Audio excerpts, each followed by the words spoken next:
Could you see him?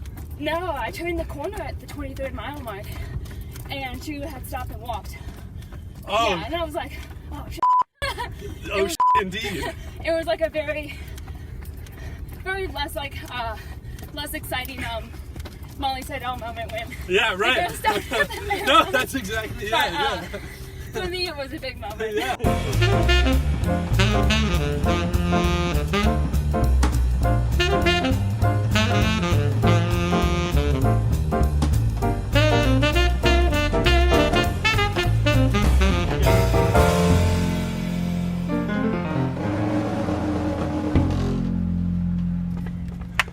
Welcome to another episode of Talking While Running.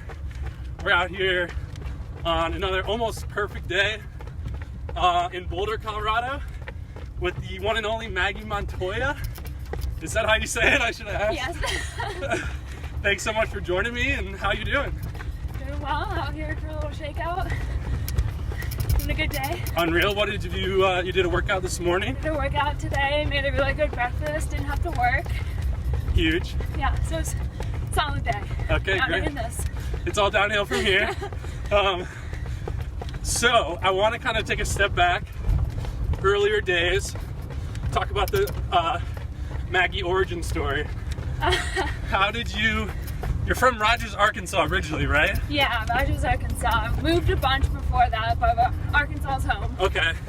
So how does a young Maggie in Arkansas discover running and get into the sport? I played soccer for like a decade, and my dad's tennis partner's girlfriend was like, hey, this is before 8th grade, a couple of days, like 2 weeks before 8th grade. She was like, you should have Maggie come out to run. She wasn't even going to be my coach, she just thought I'd be good at it. And so she invited me out, did a 2-mile run, longest I'd ever ran. Whoa. And I was like, wow, this is fun. Wow. The next run, they're like, oh, you handled the 2 miles well, let's do 4 miles. What? And I walked them, but there was like 50 people out there all running together, and I was hooked after that. Wow. Yeah. That's cool. Doubled the mileage on your second day. Double the mileage. I ran an 11-mile week one time, and I was like, guys, I went home, I was so happy. I did 11 miles. That's cool. All right, so you were into it from the get-go. Yeah. You go on to, by the end of high school, I think you're a Gatorade Athlete of the Year in Arkansas. Yeah. What do you recall about that senior year campaign and, kind of the takeaway of your high school career? Yeah, I can't remember what years I got it. All I know is like, had super great coaches, super great like mentors, and just like had a ton of fun. Like, I just was having fun. Like I didn't feel like too much pressure. And like at state, I would do like the mile, 800, 30, 200 every year. Yep. But it was a lot of fun. Arkansas running's a lot different from like Texas running and California running. What was it like? I mean, we had conference and then we had state. Okay, I see. There was no qualifying. Yeah. I was the second girl to break 5 in the mile. Oh. And like the girl who did it before me, Grace Hensfield, had done it just a few years before. So That's like, really cool. our history of deep running. But then I think like Grace Hensfield, she really paved the way for Shout out Grace. Yeah, Grace, she came from a really small school, worked hard, she ran to Arkansas, and then following her, just like a bunch of us started like knocking out these times. That's interesting. I think that helped. Yeah, this is a tangent a little, but I know he's a coach of Fresno, I believe now, Jason Drake.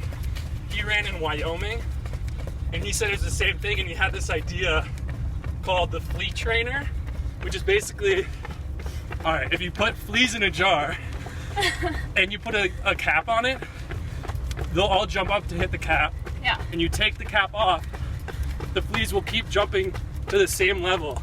Oh. And you just need one flea to jump out for the other fleas to realize that they can also jump out. Huh. And he said that's what happened in Wyoming. No one had broken 4:15, something like that, and then everyone started breaking 4:15. Yeah. Anyway.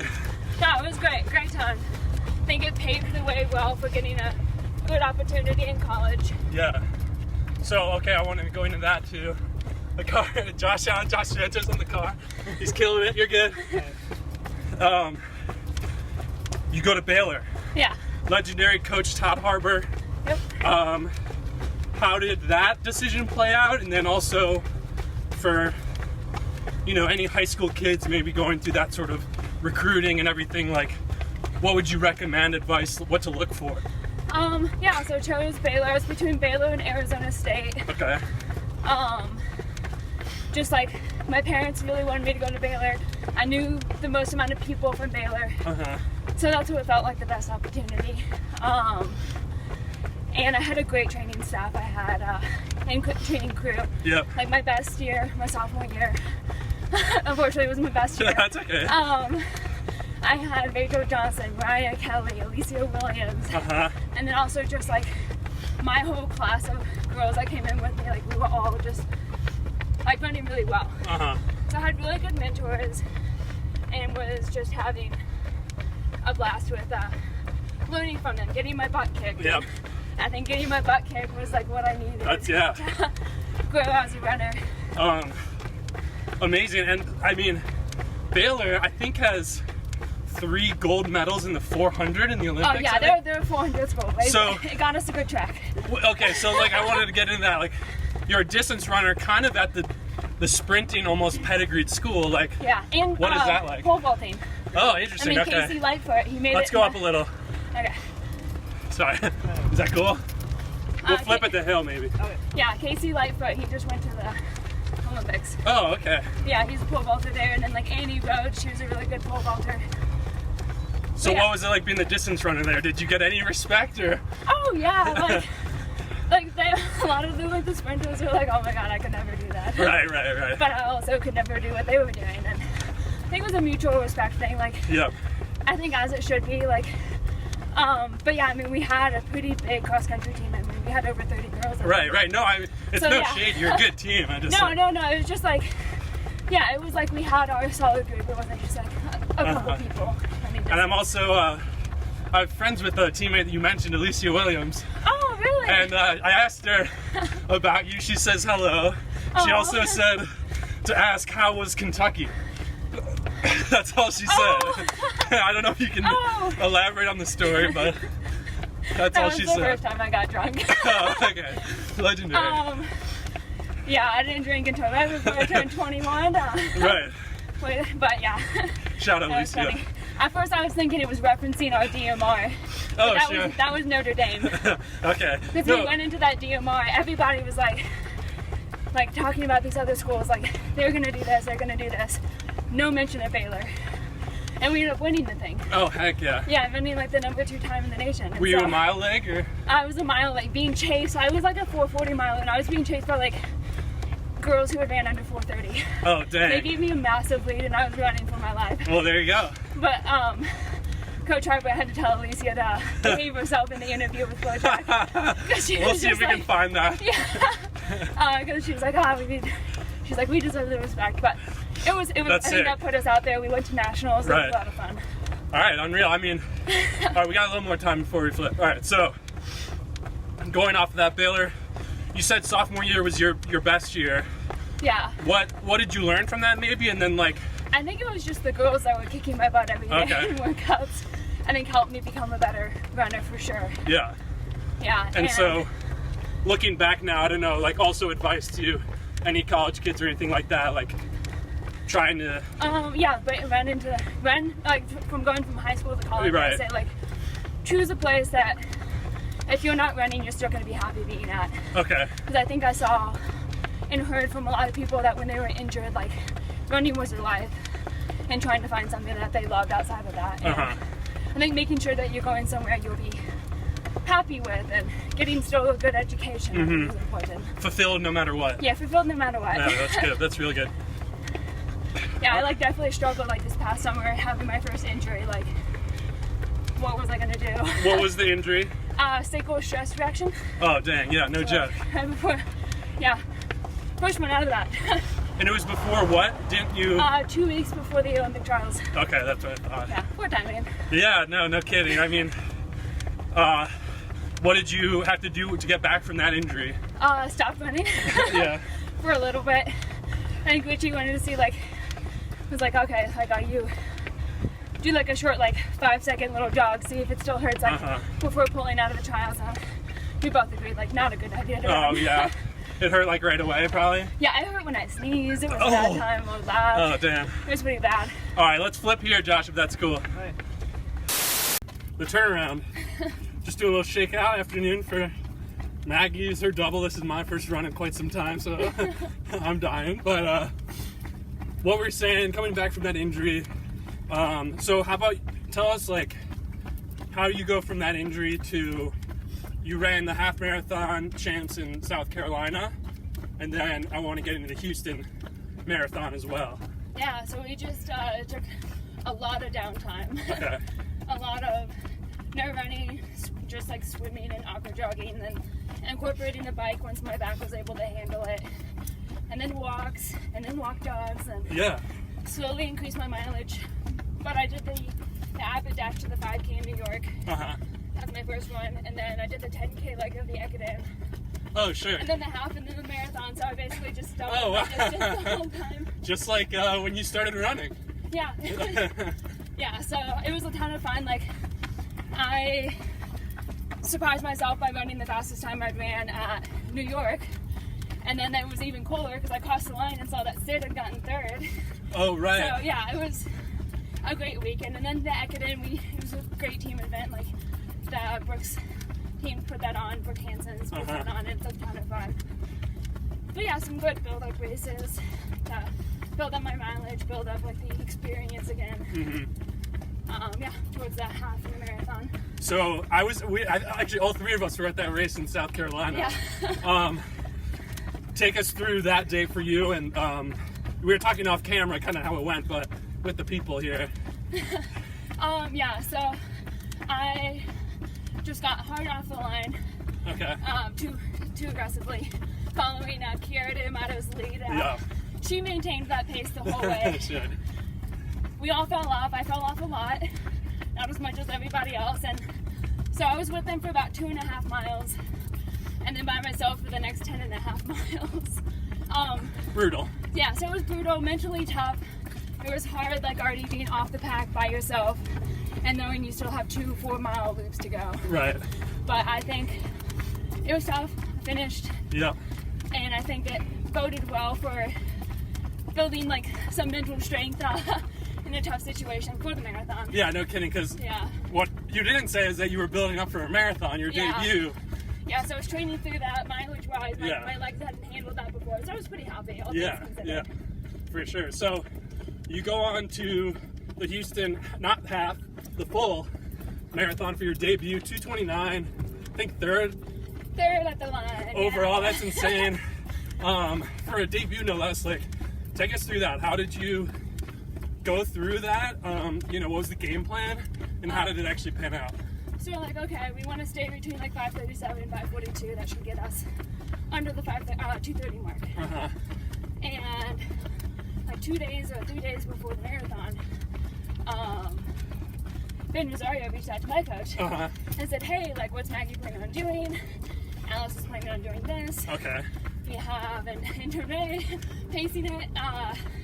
And so, yeah, they were very gracious in letting me join their group. Oh, okay. That is fun. Shout out Alice and Yeah. Ben. Great group. And then we also had some other guys that, like, were very kind in taking some of the windy sections for us, which was awesome. Yeah, that's awesome. But yeah, my shoe came untied at like mile 5. Oh, no way. Ray was like, hey, you gotta stop and tie it now. You definitely don't want to be. You did. Yeah, you don't want to be running with an untied shoe once it starts picking up. So Stopped, tied it. oh my raced to God. the bottle section. But 2:29 with an asterisk then, for sure. Plus a shoe top. yeah, it was fine. We were chilling at that point. That's crazy.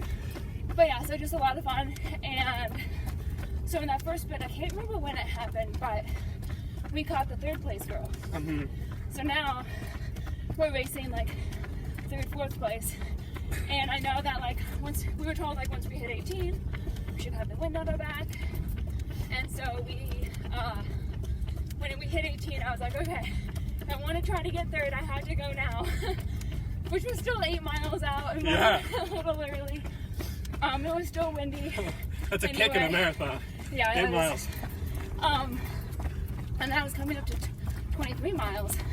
And someone's like, oh, second place is just right up there. And I was like, I don't know if they know how, like, we're only 3 miles from finishing, like, up there is still, like, probably not achievable. Could you see them? No, I turned the corner at the 23rd mile mark, and she had stopped and walked. Oh. Yeah, and I was like, oh, shit. Oh, shit, like, indeed. It was, like, a very less, like, less exciting, Molly said, "Oh," moment when. Yeah, right. No, that's exactly For me, it was a big moment. Yeah. And then. That's exactly right. I turned the corner with 1,200 to go, hit a batch of wind, and I was like, oh, it didn't start hurting until like the last mile and a half, 2 miles. Thank goodness. Wow. So I was happy about that. Well, that's impressive, yeah. But it was grueling the last 1,200, and I did not hear Alice coming up behind me, and she got me at the line. Yeah.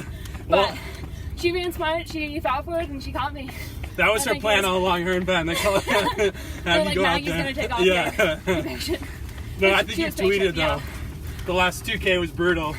Last 2K was brutal. I think, someone said I had like 18 or 20 seconds on her, and she got me. That's all right. Yo, second and third, It was a great experience. Like, we're still top 3. I'm pretty happy with exactly. that. And I think, like, for running so much of the marathon together, it was kind of cool that we finished right at the same time. Right.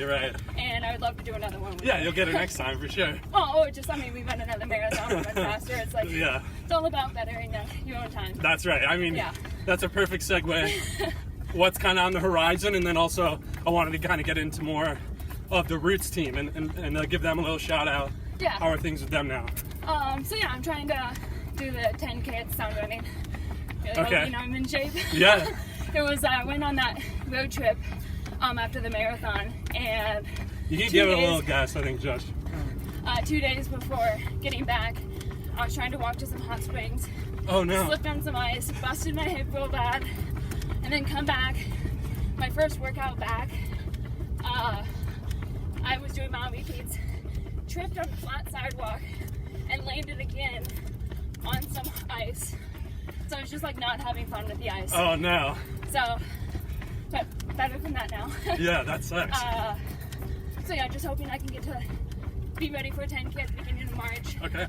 Hoping to do some road races this spring, as well as do some track races. Okay. Have we decided on a second marathon?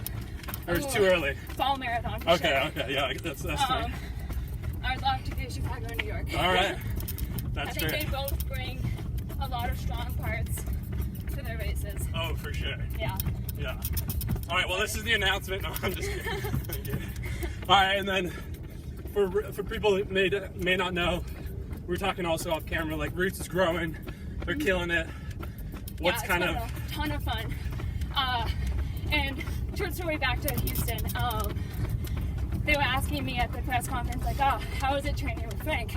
Yeah. Behind the scenes, Frank had dared me. He would pay me $50 to say potato at the press conference. And I missed my opportunity to say, oh, training with Frank is a lot of fun. He's goofy. He bet me $50 that I wouldn't say potato. Oh, could you talk about the bet then? Yeah. But that was it. Okay. And I forgot to say potato. Dang. But anyway, so like the team just has a ton of fun. We're always joking around. When we have bad days, like we've all seen each other's bad days. So it's been a lot of fun watching how the team has grown and like progressed and become a name. Yeah. Like having like some of the fastest marathoners. Yes. On the guys' team. Yeah. And girls, like we said off camera too. Yeah. It's coming. Yeah. You watch out now. We have some injuries right now, but like coming back from injuries. Yeah. They're all good. I have a teammate, Jen. I just saw her practice for the first time. That was exciting. And then my teammate, Laura, she ran a marathon this fall. Tripped right before the line. Oh, no. Still not a massive PR. But yeah, busted her knee, so she had to get stitches. Oh, God. But yeah. So that's a crazy race. And then my teammate, Lexi, I've been training with her a ton. And had some help from Aaliyah in the marathon build-up because she had just come off from Chicago. Mm-hmm. So having her, and she's experienced in the marathon world, so she gave me a lot of really helpful. Yeah. And she's like, make sure to find the Vaseline before you start the race. Yeah, absolutely. We'll drop tips. That's what I Yeah. mean. Also, I think we'll do a shoot with Lexi, you mentioned, Yeah. as well. Is there any tidbits or nuggets I could bring up in that Talking While Running episode that she might be surprised by, or little known facts? Little known fact, she races very well. Okay. When she has hit her stride in practice, she's a fierce competitor. Like, she's PR'd in like her 5K and 10K in her marathon build-ups. Wow, Like, yeah. right before the marathon. That's She's already savage. put in, yeah. So I've always been impressed with how good of a racer she is. All right. Yeah. Amazing. Well, thank you. And thanks for doing this. Yeah, absolutely. We're rounding It's been up, fun. bringing home. Keep an eye out for Maggie. We'll drop all of her socials and stuff below, so make sure to give her a follow and say thanks for doing an episode. All the run details will be on Trackster, as always, again in the bio. And thanks so much, Maggie. Yeah, absolutely. Thanks for having me. Nice, there we go. All right. Killed it. You want to just go for it? All right. Without further ado.